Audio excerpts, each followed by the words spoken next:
സമരപ്രക്ഷോഭങ്ങൾക്കൊടുവിൽ ചെറുവത്തൂർ വ്യാപാര Bhavan railway station റോഡിലെ അടിപ്പാത നീക്കം ചെയ്തു തുടങ്ങി. നിലവിലുള്ള 3-2 കൾവേർട്ട് ബോക്സുകൾ മാറ്റി പകരം 7-4 വിസ്തൃതിയിലാണ് ഇവിടെ അണ്ടർപാസേജ് പണിയുക. ദിസ് ന്യൂസ് സ്പോൺസർഡ് ബൈ ഉയർന്ന ഗുണനിലവാരം, തികഞ്ഞ വിശ്വസ്തത, ജനതാ പാൽ. 157 ദിവസത്തെ സമര പോരാട്ടത്തിനൊടുവിൽ അധികൃതർ വാഗ്ദാനം ചെയ്തതുപോലെ കന്നുകാലി പാസേജ് മാറ്റി തുടങ്ങി. സമരസമിതിയുടെ ശക്തമായ ഇടപെടലിനെ തുടർന്ന് റോഡിൽ സ്ഥാപിച്ചിരുന്ന ബോക്സുകൾ നീക്കം ചെയ്യാൻ വ്യാഴാഴ്ച തന്നെ നടപടികൾ ആരംഭിച്ചിരുന്നു.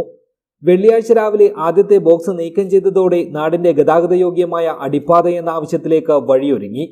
ദേശീയപാത അതോറിറ്റി പ്രൊജക്ട് ഡയറക്ടറുടെ നിർദ്ദേശപ്രകാരമാണ് ബോക്സുകൾ നീക്കം ചെയ്യാനുള്ള പ്രവർത്തനങ്ങൾ ആരംഭിച്ചത്.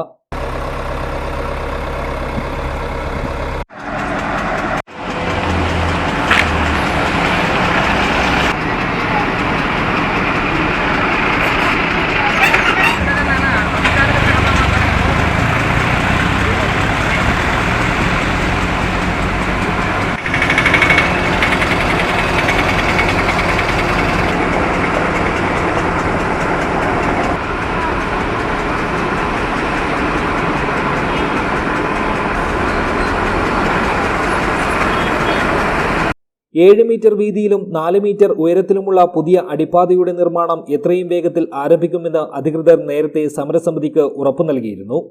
ഇതിന്റെ തുടർച്ചയായാണ് വെള്ളിയാഴ്ച രാവിലെ മുതൽ ബോക്സുകൾ നീക്കം ചെയ്യാൻ തുടങ്ങിയത്.